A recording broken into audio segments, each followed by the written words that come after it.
ये बात तो आप और हम सभी जानते हैं कि 2023 में भारतीय टीम का पहला ही जो सीरीज है वो श्रीलंका के खिलाफ खेली जाएगी, जिसके लिए भारत की T20 और वनडे टीम का ऐलान कर दिया गया है।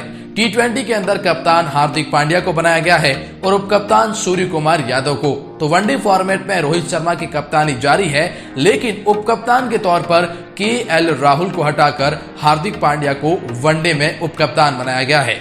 ये कुछ बड़े फैसले हैं जो कि कप्तानी के तौर पर लिए गए हैं, लेकिन इसके साथ साथ में चयनकर्ताओं के ये 5 फैसले जो समझ से परे हैं। किसी को भी समझ में नहीं आया कि आखिर इन 5 खिलाड़ियों को शायद क्यों नहीं मौका मिला या ये 5 फैसले क्यों लिए गए, ये समझ से परे हैं। जी हाँ, हम आपको बताने वाले हैं और इन 5 फैसलों को जानने के बाद आप भी यही कहेंगे ये उचित है या नहीं। जो भी आपकी राय हो कमेंट सेक्शन में बताना, लेकिन जानते हैं वो 5 कौन से फैसले हैं जो अब चर्चा का विषय है, विवाद की वजह बन चुके हैं, जिसकी वजह से अब काफी ज्यादा बवाल हो रहा है। चलिए जानते हैं। वीडियो में आगे बढ़ेंगे और आपको बताएंगे सब कुछ, लेकिन आगे बढ़ने से पहले हम आपकी एक छोटी सी राय जानना चाहेंगे।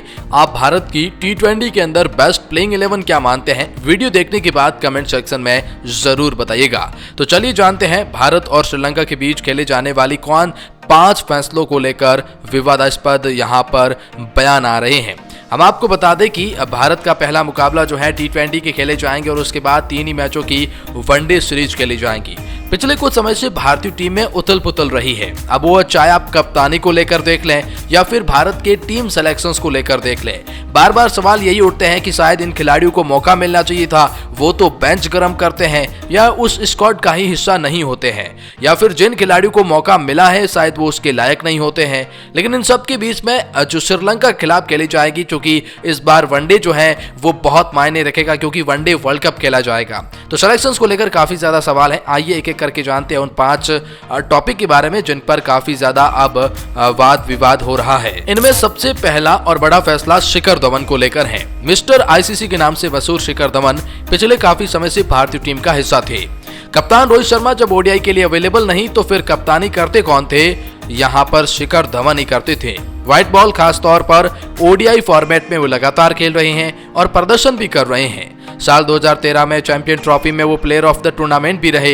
विराट कोहली और रोहित शर्मा के बाद शिखर धवन टीम के सबसे सीनियर खिलाड़ी हैं। शिखर ने ओवरऑल ODI रिकॉर्ड की बात करें तो बेहद ही शानदार है। 164 इनिंग्स में 45 की औसत से, और जी हां 17 शतक और 39 अर्धशतक लगाए हैं। शिखर धवन ने भारत के लिए ODI में कप्तानी भी की है, जहां पर भी उनका शानदार रिकॉर्ड है। 12 में से 7 मुकाबले जिताए हैं।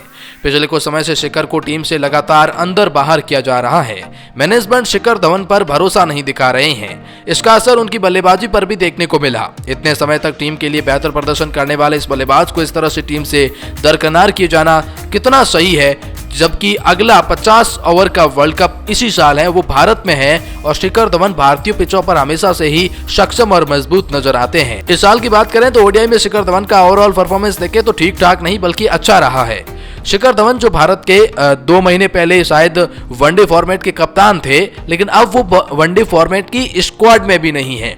ये फैसला जो BCCI और उनके चयनकर्ताओं का है, ये किसी को समझ में नहीं आ रहा है। आखिर शिखर धवन को इतना क्या दरकिनार करना कि वो आपकी स्क्वाड में भी नहीं है, और जो कि वो आपके लिए बहुत बड़े तुरुप के इक्के हैं शायद वनडे वर्ल्ड कप के लिए। इस लिस्ट में दूसरा बड़ा फैसला संजू सैमसन को लेकर है। भारतीय क्रिकेट टीम के सूर्य कुमार यादव के बाद अगर किसी बल्लेबाज के साथ ज्यादती हुई है तो वे केरल के कप्तान संजू सैमसन हैं। कई दफा संजू को टीम में चुनकर बस बेंच पर ही बैठाकर रखा गया है, तो कई दफा टीम में खिलाने के बाद उन्हें बैटिंग करने के पर्याप्त मौके नहीं मिल सके। संजू सैमसन IPL में राजस्थान रॉयल के कप्तान हैं। संजू को ODI में सीमित मौके ही मिले हैं, लेकिन उन्होंने उन मौकों पर खुद को साबित करके दिखाया है। उनको टीम में क्यों लगातार मौके दिए जाने चाहिए? हाल ही में साउथ अफ्रीका के खिलाफ संजू ने उसको अपना जवाब भी दिया था। संजू ने अब तक ODI की बात करें तो बेहद ही शानदार रहा है। संजू ने भारत की ओर से अब तक कुल 11 मुकाबलों में 66 की शानदार औसत से 104 की स्ट्राइक रेट से 380 रन बनाए हैं।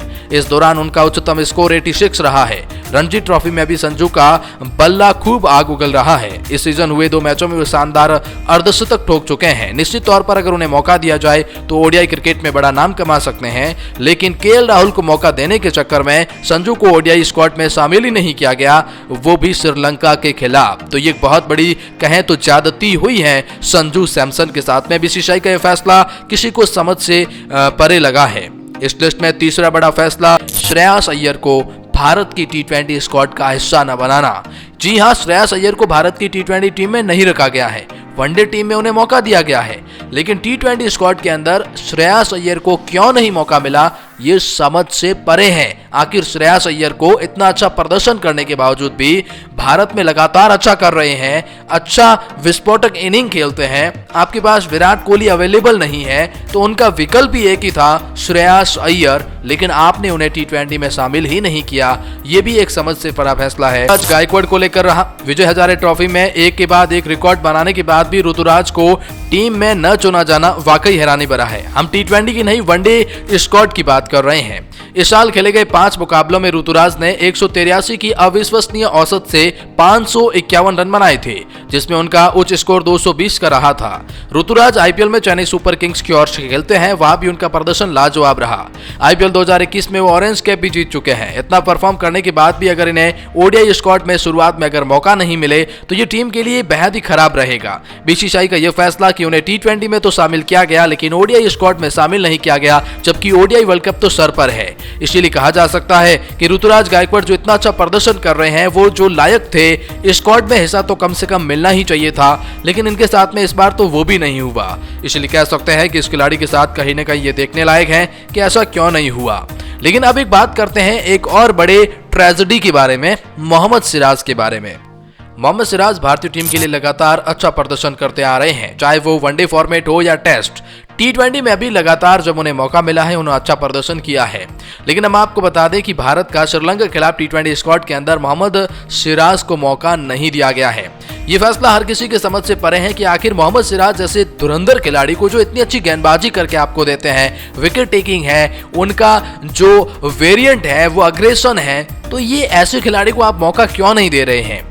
क्योंकि मोहम्मद सिराज के आप अच्छा विकल्प मानते हैं, मुकेश कुमार को आप अच्छा विकल्प मानते हैं, एक ऐसे गेंदबाज को जो कभी टी20 मुकाबले ही नहीं खेले हैं, जिसमें शिवम मावी है, उनके पास एक्सपीरियंस नहीं है, लेकिन इन दोनों का सिलेक्शन करते हैं आप। लेकिन मोहम्मद सिराज जो आपके अच्छे विकल्प हैं, आप उन्हें शामिल नहीं करते हैं। ये एक बहुत बड़ा फैसला यहाँ पर बीसीसीआई के सेलेक्टर्स ने लिया है।